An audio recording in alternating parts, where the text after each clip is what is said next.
Hello, friends. Martha's Pearls, a spiritual approach to life. Go within or go without. Chapter 5. What is the scope and the landscape of the day to day? What is the scope and the landscape of the day to day, the week to week events in your life?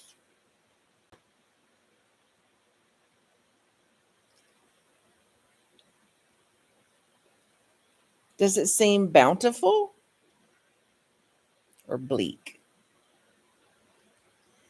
During any given week, mine might include planning a sleepover slumber party for friends and hospice care, celebrating loved ones' birthdays, welcoming a dear friend's granddaughter into the world, planning for an upcoming retirement, which I call entirement, meeting a host of new friends and reaching out, holding space and prayers for those affected by what's going on in the world. It included writing 30 or 40 cards of birthday celebrations, welcoming new babies, saying goodbye, losses and deaths, sicknesses, diagnoses, diseases. Truly realizing it is all divinely appointed and part of my soul's evolution, whether I like it or not. Realizing that it's all of part of my soul's evolution enables me to oppose what is much less often. It allows me to give my energy and attention to how I can serve and support and carry on. In coping with and navigating life's challenges, I have a practice of questioning the stressful thoughts that I have about it. This is a radical turnaround to the typical way of experiencing life as awfulizing it. Ain't it awful? I approach any stressful thoughts from a perspective of how am I better off in this? What can I learn from this? What can I do with this? What would be sane and sensible action in this situation?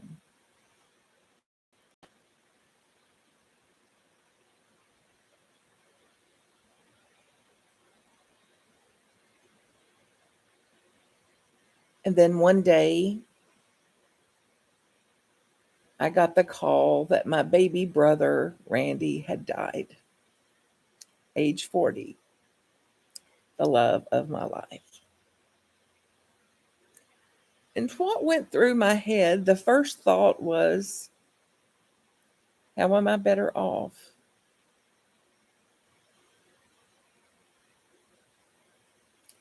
How's he better off?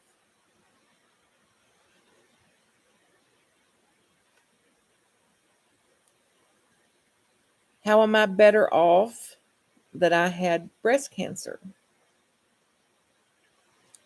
What good came from me having breast cancer? That's an entirely another book. How am I better off that my flight was canceled? This is a radical notion. Be aware of the resistance you have just from hearing this.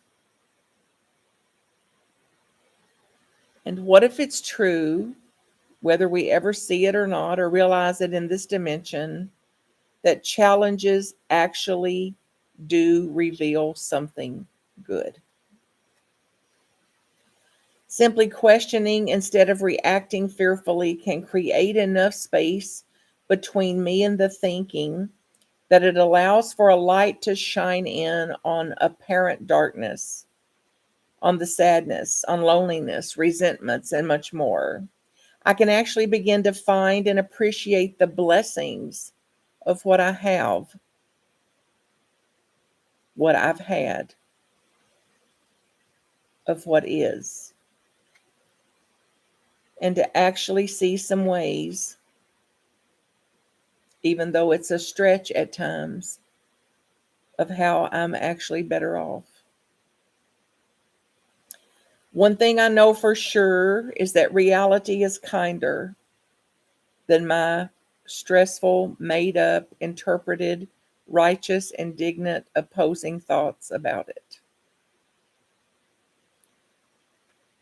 I had a friend, Sister Mary Rhodes, Rhodey, they called her Rhodey, who lived in the Mother House at Loretto, Kentucky, the Sisters of Loretto.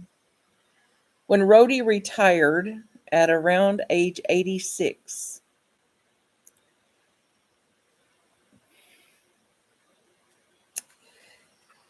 she told me she was moving to the Mother House so she could serve the other residents in an infirmary there. She was retiring at age 86 to go serve people in an infirmary.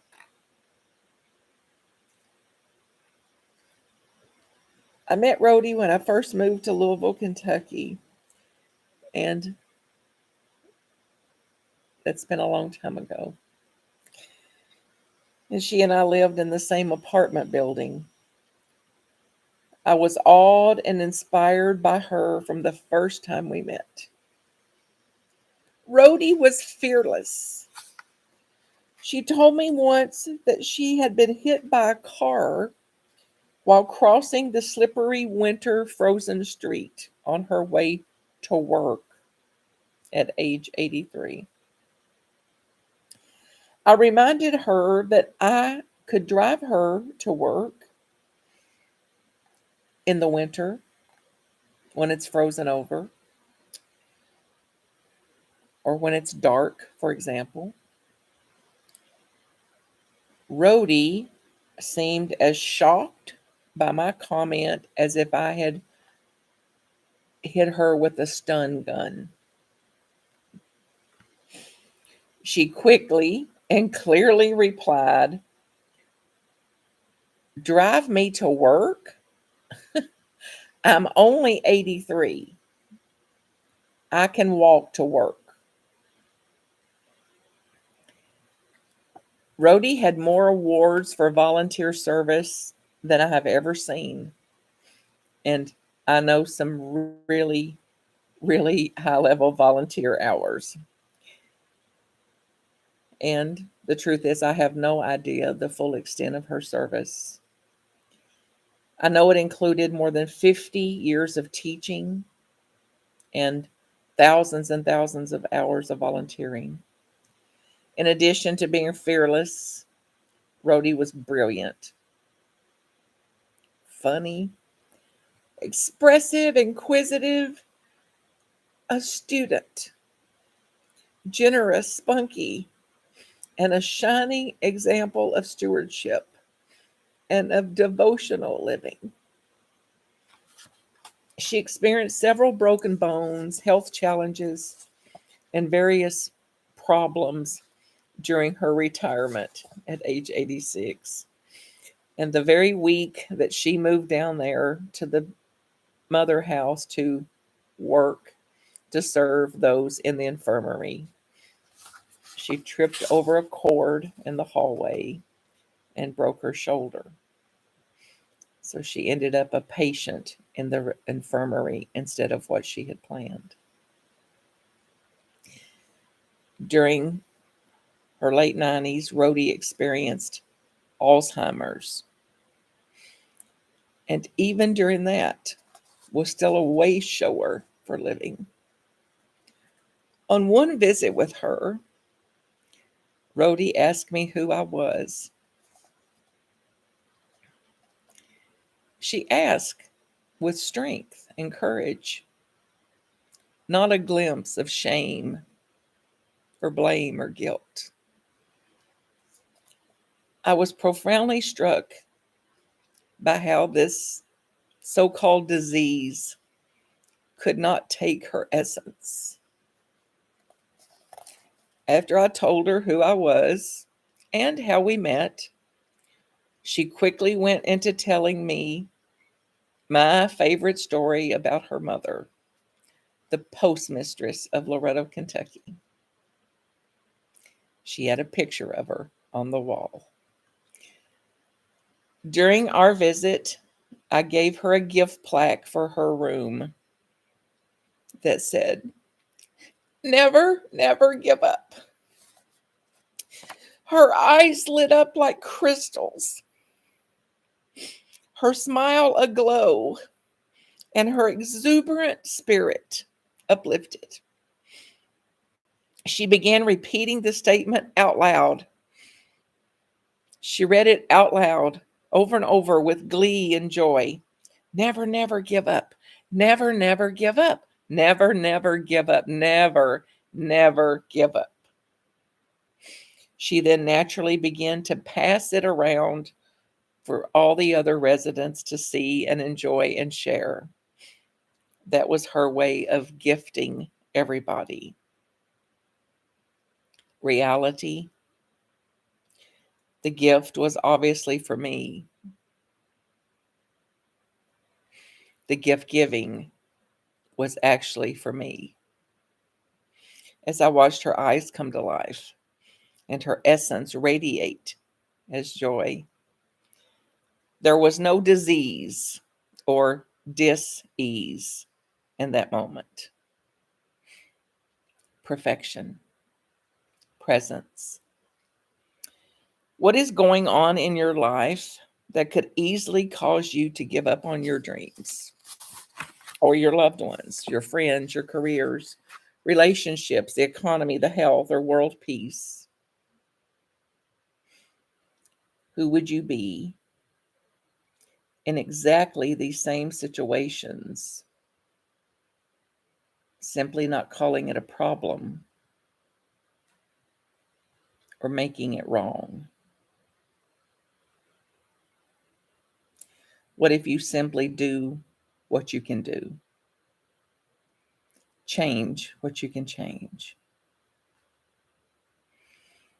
Never, never give up on the possibility that God is there. God is here. God is good for sure. And so are you.